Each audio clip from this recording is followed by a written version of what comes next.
Now, here's the deal. The problem stems from whether members and aides set to enter the exchanges would have their health insurance premiums subsidized by their employer, in this case, the federal government. You believe this? If not, aides and lawmakers in both parties fear that staffers, especially low-paid junior aides, could be hit with thousands of dollars in new health care costs, prompting them to seek jobs elsewhere. Older, more senior staffers could also retire or jump to the private sector rather than face a big financial penalty. They've created this monstrosity. The very people who've created this monstrosity now are trying to escape it. We can't escape it. We the people, we can't escape it. Time and again we've warned about this statute. Time and again we knew what it would be. These people vote for it, and now they're trying to escape it. And even those who haven't voted for it are such quislings, they won't take effective steps to defund it. Meanwhile, for themselves and their own families, for their own health, for their own finances, they're looking for a way out. They want to be subsidized by you and me. That's the bottom line. The Obama policy that the government has written and has imposed on every single private health insurance company.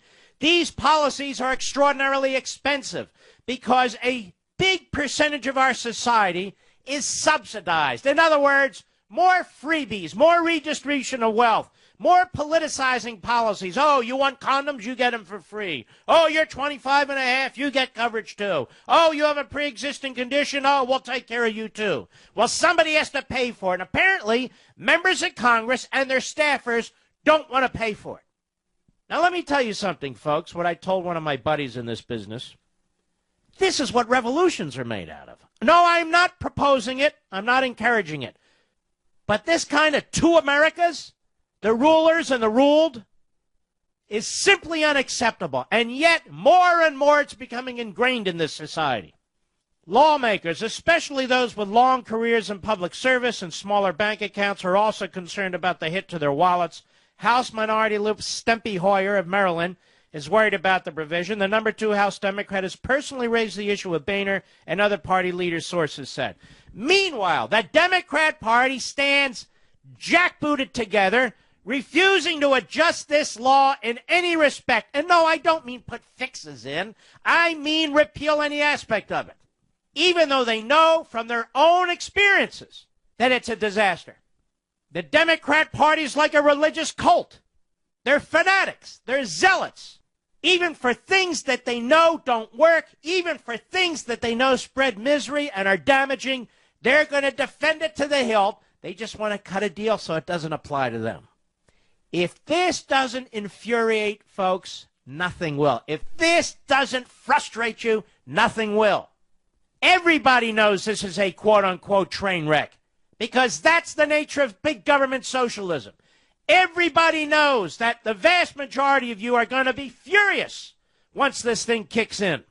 I just read somewhere, and we're reading these things all the time now, that policies for individuals who go out and purchase their own policies, these are the people who pay their own way, that they're going to go up 25 to 50% at the beginning of next year, pricing people out of the market for the purpose of driving them into government health care, one of these exchanges, which, of course, members of Congress and their staffers want nothing of. No. This law was a disaster from day one, and this law is intended to harm you. Let's look for more. When asked about the high-level bipartisan talks, Michael Steele, a Boehner spokesidiot, said the following, quote, "The Speaker's objective is to spare the entire country from the ravages of the President's health care law. He is approached daily by American citizens, including members of Congress and staff, who want to be freed from its mandates. If the Speaker has the opportunity to save anyone from Obamacare, he will." Do you believe the crap talk coming out of this guy's mouth? In other words, yes, we're in talks. Yes, we're trying to save our own bacon. But of course, you know, the Speaker has always opposed this law, and he would do anything to kill it. But he won't. They just funded it in the last continuing resolution. We talked about that.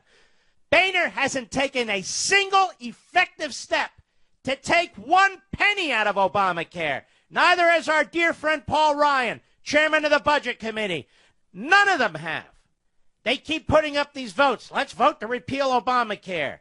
which they vote for. Oh, let's repeal it. Then the bill comes and they say, no, let's keep paying for it. We're only 1/2 of 1/3 of the government. But re-elect us, because without us, what'll happen then? What a bunch of frauds. Absolute frauds. Absolute. The Republican Party is completely lost. It's got no direction. It's got no leadership. It's lost its way. And then you have these morons with blog sites, columnists, praising them for their courage, for their strength, for their victories. John Boehner. Boehner, you are truly a pathetic disgrace. I'm sorry. And I, of course, as you know, I say that with all due respect. Then we have this piece, a follow-up piece in Politico. House Speaker John Boehner's office has begun hammering Democrats about trying to change an element in Obama's health care law. See, they realize they got caught red-handed. Boehner and the rest of them. Now they're trying to spin because they think you're so damn stupid you're going to fall for anything. Boehner's office has been part of the discussions with Democratic leaders, but his spokesman today put the onus on Democrats to find a solution to the ambiguity about who will foot the tab when lawmakers and aides are forced on the government-run insurance exchanges. Who will foot the tab? You bastards should foot the tab. Every damn one of you. What do you mean, who should foot the tab? Pay your own way, like the rest of us have to do. Listen to this, quote, the fact that Democratic leaders want to opt themselves out of the ObamaCare exchanges shows that Senator Baucus isn't the only one who realizes the president's health care law is a train wreck, says Boehner's spokesman. This jerk, again, Michael Steele. The Speaker would like to see resolution of this problem, along with other nightmares created by Washington Democrats' health law, which is why he supports full repeal. In the meantime, it's the Democrats' problem to resolve. He will not sneak any language in the bill. Sneaking, he's been sneaking around for months. But he got caught. He got caught. That's your leadership. It's unbelievable, is it not? I expect the Democrats to be sleazing around in the shadows. That's where they live. But apparently there's an awful lot of Republicans who live there right with them. Starting with the Speaker of the House. Meanwhile, Harry Reid, according to the Hill newspaper, this is going on in Washington. We got terrorists running around the country. We've got a border that's not secure. They're hollowing out the military. They're allowing Obama to get away with delays with our airlines. This is what's going on. It's like the fall of Rome here. Reid quickly shot down speculation about a possible exemption for lawmakers and staff from the central part of ObamaCare. Reid spokesidiot Adam Gentleson said Reid has never considered exempting members and staff from the law's insurance exchanges and will not consider it in the future. Quote, there not now, have never been, nor will there ever be any discussions about exempting members of Congress or congressional. Oh, so it's all made up. So they've been meeting for months. Boehner's spokesidiot puts out word, we're going to do whatever we can for all Americans, especially us. But it's the Democrats' fault. And the Democrats say, hey, we never entered into discussions. They were caught. They were caught. Meanwhile, who's talking to us about this law? How do we get the hell out from under? We don't get the hell out from under. We don't. This is a disaster. I'll be right back. Mark Levin.